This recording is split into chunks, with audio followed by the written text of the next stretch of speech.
Oh, here in the sweltering desert which borders the Mediterranean Sea was the battleground that ran for 700 miles between Benghazi in the Italian colony of Cyrenaica and Alexandria in British-held Egypt. How far past was the setting for a battle that would last over 2 years and see the fall of an empire and the ruin of many military reputation? It was the dividing ground between Italian Libya and British Egypt. It would be here that the opening moves in the fight for the oil resources of the Middle East would be fought. Mussolini, ever ambitious to extend the domains of his African empire, created triumphal arches recalling the once great glories of the Caesars. He coveted Egypt and chose the appropriate moment to attempt a further African conquest. Hitler had crushed France and threatened Britain with invasion. Now is the time to strike, and Mussolini gives the order to Marshal Graziani and his 200,000 men in Libya to advance into Egypt and take the Suez Canal.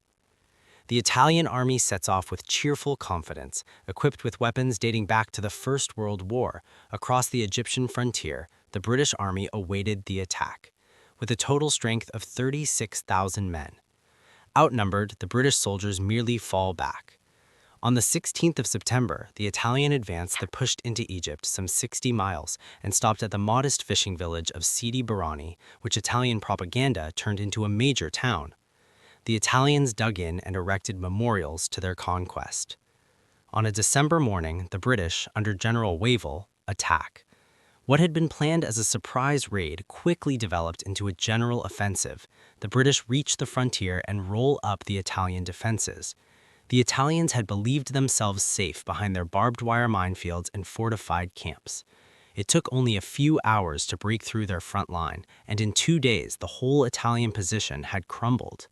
The British armored forces raced forward to capture Tobruk, the principal port of the region. The significance of this victory is explained by Major General David Belham, who was in charge of intelligence for the British Army in the Western Desert. Now I'll show you the map in the sand. The advance after Tobruk, if this is the Mediterranean coast, the Jebel Akhdar, which runs like this and then to the east, and we say here is Tobruk and here is Benghazi. The Italians retired along the coast road, which follows like that, through Benghazi and eventually into Tripolitania, when the British forces arrived here in the area of Tamimi. The armored troops went due west in order to cut the coast road route south of Benghazi, and in an attempt to bottle up the remaining Italian troops in the Jebel Akhdar, and if they succeeded in doing, because they reached this area, which was called Veda Farm, before the head of the retreating Italian columns, and in the event, the accident made it fall with the end of Italian resistance in Cyrenaica. For every British soldier, there were 10 Italians taken prison. 5 months after the start of Graziani's offensive, the Italian army is annihilated. Marshal Graziani is dismissed by Mussolini, but the defeat is critical, and the fascist regime is on the point of collapse. Now it seems that nothing could stop the British pushing the Italians out of North Africa completely. The road to Tripoli seems wide open to Wavell's troops, but with total victory in their grasp, Winston Churchill sends orders from London that calls a halt to their offensive.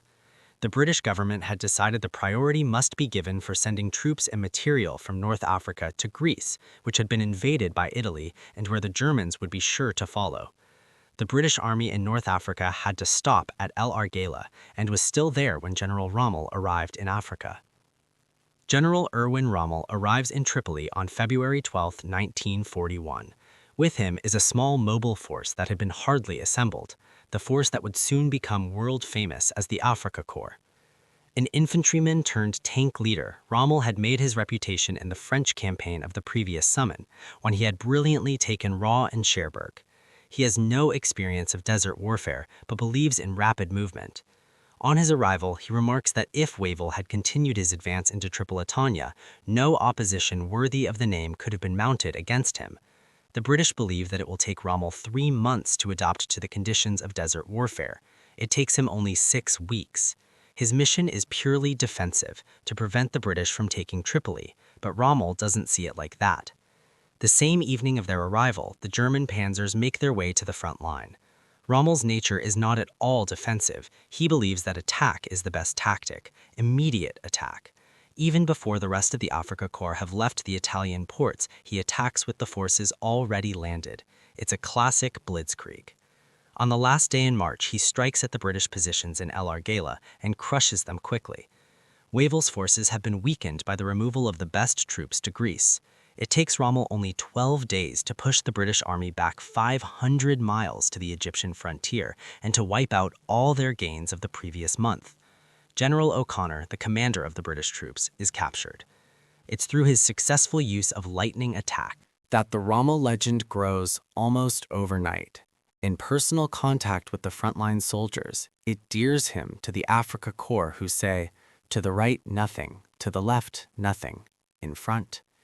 He also earns the respect of the British soldiers, whose own generals are usually unable to cope with his tactics. Even British intelligence spreads his fame by distributing his photograph to frontline troops with the caption, "This man is dangerous." Back in Britain, jokes are made about the British soldiers who can manage easily against the Italian, but who have to retreat constantly when a few Germans appear. Rommel's army is in fact much better equipped than Wavell's. The German tanks are heavier and better armed, but it's his superiority in tactics that continuously pushes the British back. He's more daring and imaginative than his opponents.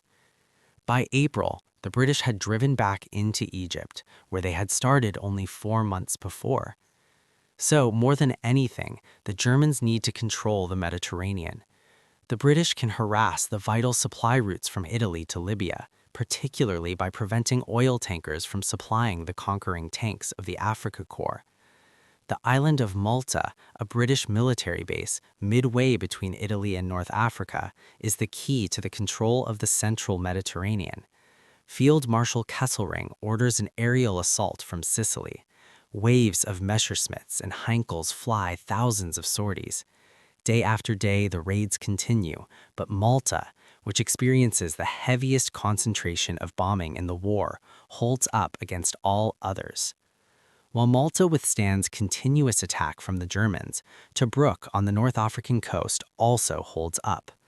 Rommel is forced to halt operations because of fuel shortage, and the Royal Navy manages to replace the Australian garrison with fresh troops, Poles, South Africans, Indian, and British. They dig themselves in around the rocky perimeter of the port, like so many desert rats. The Desert War becomes a stalemate. After the disastrous campaigns in Greece and Crete, Churchill pushes General Wavell into an unsuccessful attack against Rommel's Africa Corps, and when he fails, replaces him with General Auchinleck, General David Beltram, and Field Marshal Lord Harding. Remember the situation. General Wavell was what is known as a soldier's soldier, and not somebody who automatically got on well with politicians. Indeed, I think there were occasions upon which he and Mr. Churchill did not see entirely eye to eye. He was a man dedicated to his profession, very serious, not particularly sociable, and as a matter of fact, his great hobby was poetry. He edited a book on the subject. I think he had an extremely difficult task. He was very much overloaded with responsibility, and he was extremely short of resources. I think he did the best he could have been expected to do, what he had available to him. General Auchinleck, who succeeded General Wavell, came from the Indian Army. He also was a very fine-looking man with much presence. A great man, General Auchinleck, who probably, if one were to criticize or mention his great difficulties, it is in the choice of subordinates. It was he primarily who suggested General Cunningham for the command of the 8th Army when it was first formed. And not very long afterwards, he personally had to relieve General Cunningham in the middle of a battle against the Brook because of a difference of opinion about the policy for that attack. In the battles that were to come, the 8th Army saw many changes as generals were replaced one after another because of their failure against Rommel. The British Desert Army is now very much an empire force, as it assembles in its ranks the troops of India, South Africa, New Zealand, and Australia. There are also contingents from Britain's allies, the Poles, the Greeks, the Czechs, the Jews from Palestine, and the growing formations of the Free French. Elsewhere in East Africa, the British forces aided by the 1st Free French Division had defeated the Italians in Eritrea and Abyssinia and restored the Emperor Haile Selassie on his throne. an event which cheered the British public at home, hungry for some taste of success. 2 years after the defeat of France, the French army in Africa assembles in Egypt. Soldiers from all the French colonies gathered to continue the fight against the Germans. General de Gaulle arrives to review his new army, which will regain honor for France. More important than men and weapons in the desert campaign was the vital supply of water. Water, the essential element of life and war, became the greatest prize of all. To collect it and keep it demanded great ingenuity. The Germans designed a container which the admiring British copied and named the jerry can, a word that would become part of the language. Their own water cans had not been able to stand up to the rough desert conditions. To ensure water supplies, pipelines were built and canals dug. Water trucks and storage depots were prime targets that had to be well protected. If the desert was empty of water, it had many other dangers hidden beneath its barren surface.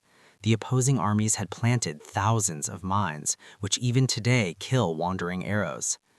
It was the battle in the desert that first saw the use of mine detectors on a large scale, invented by a Polish engineer.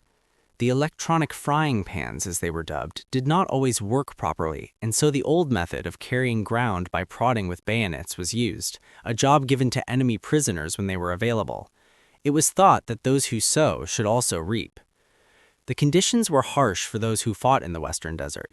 Sudden sandstorms would spring up to harass unwary campers or convoys caught in their power. The strong winds moved entire landscapes of sand, covering roads and trails and making it necessary to travel by compass, just as one would navigate the sea. Trucks and convoy had to cling together to avoid being lost in the trackless way. The sand penetrated everywhere and spared neither men nor animals. The intense heat which beat down relentlessly during the day could kill any living thing without water or shelter. Tanks became ovens and could act as frying pans, as some German soldiers proved.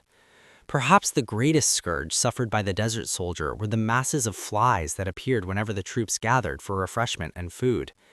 In a country devoid of any vegetation or animal life, they swarmed out to cover the men and made life unbearable for the troops on both sides. When not protecting themselves from the flies, the soldiers had to watch out for other pests like scorpions and snakes. The soldiers who could get to the coast enjoyed the luxury of splashing in the seawater. The harsh conditions of desert fighting were softened by these occasional pleasures common to all the soldiers of the warring nations. Was the dream of home far away and of those they had left behind. It was not surprising that the one great sentimental link which came out of the Second World War was the plaintive German song Lili Marleen, which was taken up by the soldiers of both sides. The conditions, which were the same for all the fighting men, gave the Desert War a feeling of common danger shared. The German soldiers, far from their homeland, had to adapt to alien surroundings and strange customs. The habits of the desert made them akin to the British, and mutual experiences created a mystic brotherhood. During the 3 years of the Desert Campaign, there was no home leave for British soldiers. Cairo and Alexandria were the only 2 cities where they could go to forget the fighting 120 miles away in the Western Desert. Rommel decides to take the offensive once more, and his tanks rolled forward on May 26, 1942. He has received new and better honor and given new life to the Italian army. With characteristic speed, Rommel, the Desert Fox, unbalances the British defense by outflanking movements and attacks their static positions from the rear. In the space of a year, Rommel has come to know the desert, and he uses it to full advantage. General Koenig commands the 1st Free French Brigade, entrenched at Bir Hakeim, an outpost guarding the approaches to Tobruk. He has served in Africa all his life and is at home in the desert. Expecting an enemy attack, he has ordered 1,200 defensive positions to be dug into the rocky ground. The French force consists of 3,600 men from all parts of the French Empire. The anti-aircraft guns are manned by French Marines, and the infantry comes from the Foreign Legion. They have 50 cannons. An attack on the French position by sending in an Italian armored division. The Italians advance slowly and meet the dug-in soldiers of the Foreign Legion. The French improvise an anti-tank event by using fast-firing 75mm guns, which had first been used in World War I. Although the Italians bravely attempt to break through, they're stopped, leaving 32 tanks and armored cars burning in front of the French entrenchments. Rommel has to reinforce the Italians with the veterans of his own Africa Corps. The Germans cut off the French and begin an all-out attack to remove the last obstacle on the road to Tobruk. The French resistance against great odds earns the respect of Rommel himself. He sends them an ultimatum. If they raise the white flag and surrender their weapons, they will be spared. The French reply with artillery fire. Rommel sends in Stuka dive bombers to blast the defenders from their emplacements and attacks on the ground with 2 crack divisions. So, in the end, the pressure is too great, and General Koenig decides to try and break out of the German grip at night by choosing an unexpected direction. The French drive through the center of the German lines and after fierce hand-to-hand fighting, cut their way out to join the main body of the British Army 30 miles away. Rommel now has the way clear to Tobruk, but he has been held up for 10 days. The Africa Corps is determined that this time the British will not hold out in Tobruk as they did in the previous year. Now, the Germans make full use of their outstanding anti-aircraft weapon, the 88mm cannon, which has been adapted to knocking out the British tanks attempting to counterattack. Rommel urges his soldiers, and on the morning of June 20th, they are inside Tobruk. British shipping is caught in the harbor. The surrender of Tobruk is a bitter humiliation for the Eighth Army. The defenses of the fortress had been neglected since the siege of the previous year.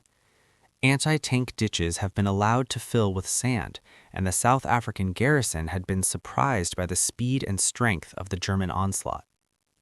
Rommel and the Africa Corps capture 30,000 men and their equipment. The victory is hailed by a special communiqué from the High Command in Berlin. Churchill takes the news very badly. He regarded Tobruk as a symbol of British resistance. Rommel and the Africa Corps were at the summit of their achievements. A hard but generous leader, he always saw that his men shared in his successes. The soldiers of the Africa Corps set the style for the German army, and their caps became the model for the rest of the Wehrmacht. Always outnumbered, Rommel with nerve and guile was always a jump ahead of his opponents. Summoned to Berlin by a delighted and grateful Hitler, Rommel finds that he has become a legend in less than 2 years of desert fighting. Hitler makes him a field marshal, and the inevitable triumph of German might seems unquestioned. Rommel, the good soldier, still believes it possible to fight a gentleman's war during the reign of Adolf Hitler's Third Reich. Winston Churchill experiences his worst moments in the Desert War after the fall of Tobruk. He had received the bad news while in conference with President Roosevelt, and the humiliation was galling.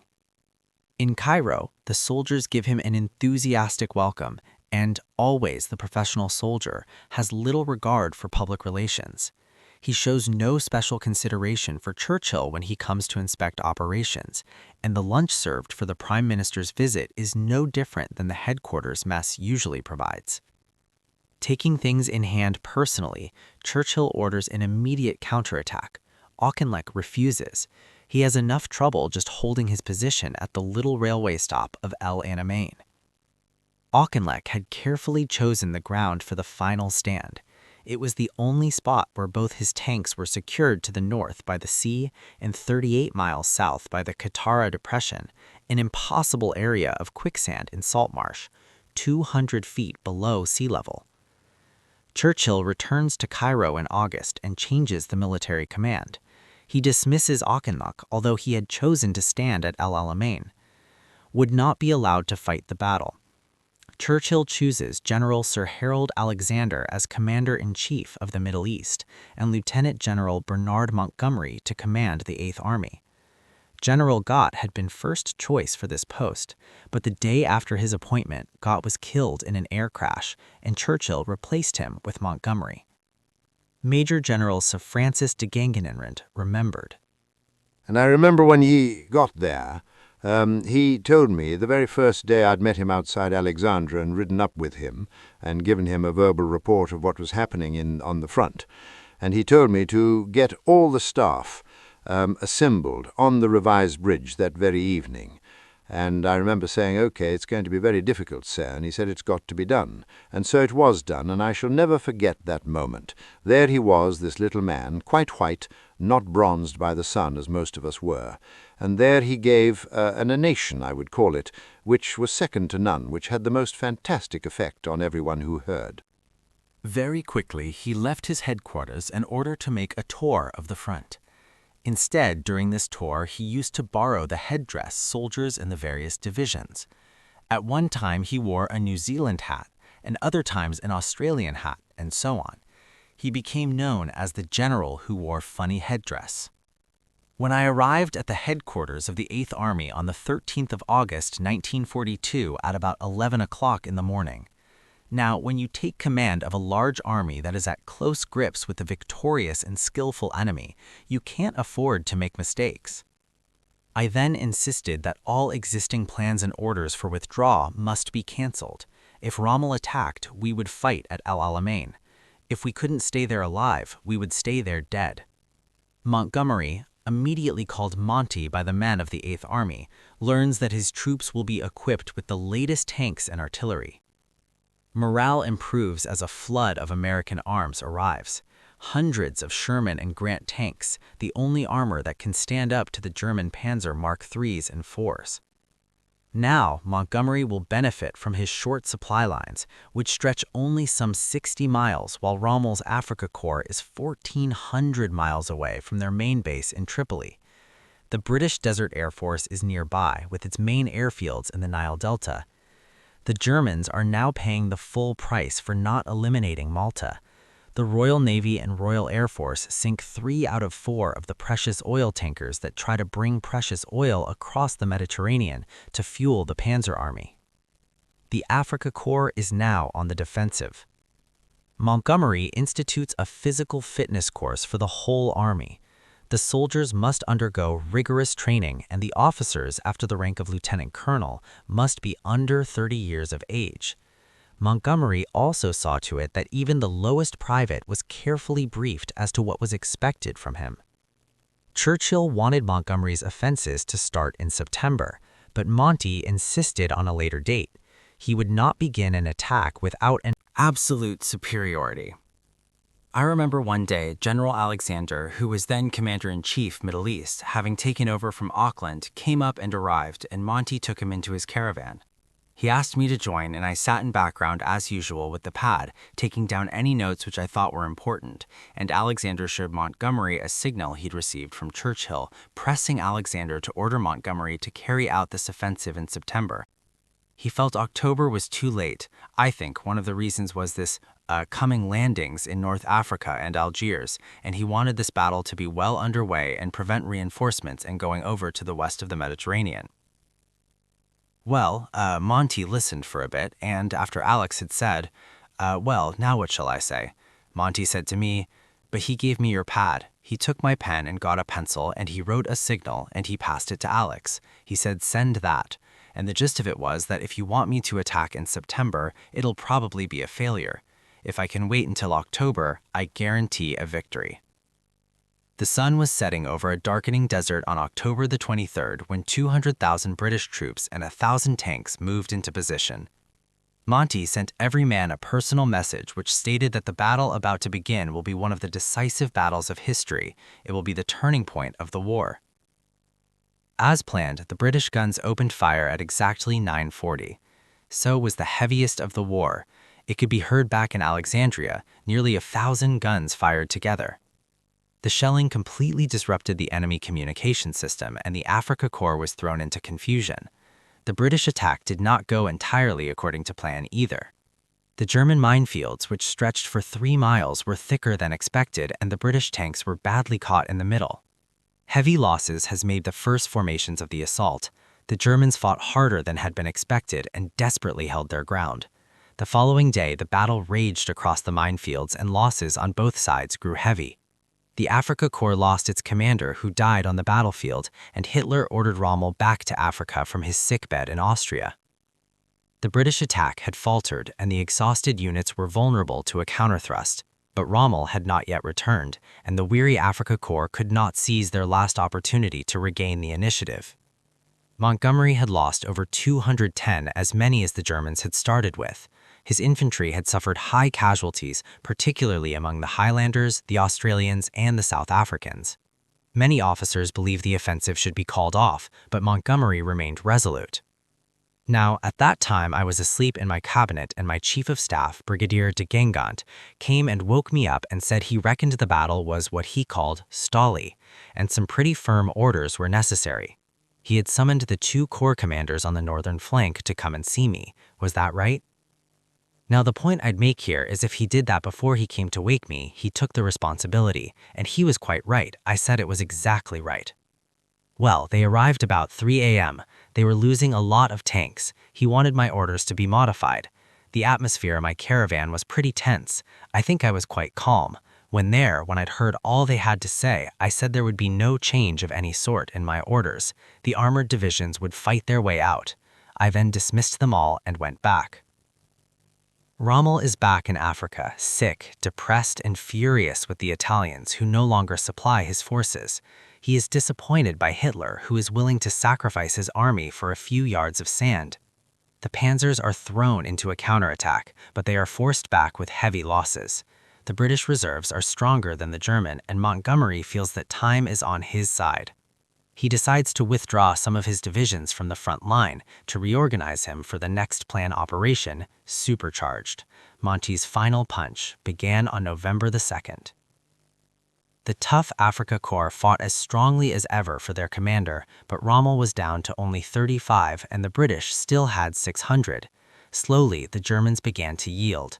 Rommel saw that he must withdraw or have his infantry destroyed by the British armor. Hitler ordered him to stand and die at El Alamein, but Rommel convinced him to cancel these instructions. On the afternoon of November the 4th, the Desert Fox orders a general retreat and the Africa Corps take all the remaining transport for the rush westward, leaving thousands of Italians behind. They surrender in divisions.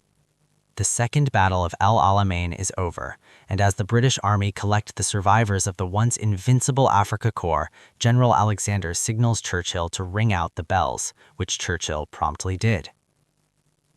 To impede Rommel's retreat, Montgomery sends out the Desert Air Force. Air Marshal tethers 800 planes, bomb and machine gun retreating German columns wherever they are found. Rommel was down to 10 tanks and 10,000 men. Montgomery's commanders were all for catching up with Rommel and forcing a final showdown, but Monty did not wish to risk having to come back again like the others. Rommel was as good a general in retreat as he was in attack, and he managed to keep his force together all the way back. 3 British armored divisions chased him all the way. One, the famous 7th, nicknamed the Desert Rats, had fought continuously since 1940. Past Mata Matru, past Sidi Barani, through the Hellfire Pass, Rommel fell back, fighting all the way to the delight of Churchill. Tobruk fell on the British side. Losses amounted to 13,500 killed, wounded, and missing. The Axis had 10,000 killed, 15,000 wounded, and 30,000 taken prisoner. It had been a killing match, a First World War battle fought with Second World War weapons. The Allies passed by the rusting remains of previous battles in their pursuit of Rommel. Benghazi fell in turn. El Agira was reached on November the 24th, a month after El Alamein began. Finally, Tripoli fell on January the 23rd, 1943. Montgomery parades the 51st Highland Division to mark the event. So Churchill arrives to the victory parade and to praise his desert soldiers. "You have altered the fate of the war in the most remarkable way. I must tell you that the fame of the Desert Army has spread throughout the world. The Germans have received back again that measure of fire and steel which they have so often meted out to others. Ah, this is not the end. It is not even the beginning of the air, but it is perhaps the end of the beginning." 15 major battles of the Second World War. Their impact was enormous and decisive. See newly released documentary footage on the dramatic encounters in the Atlantic and the Pacific.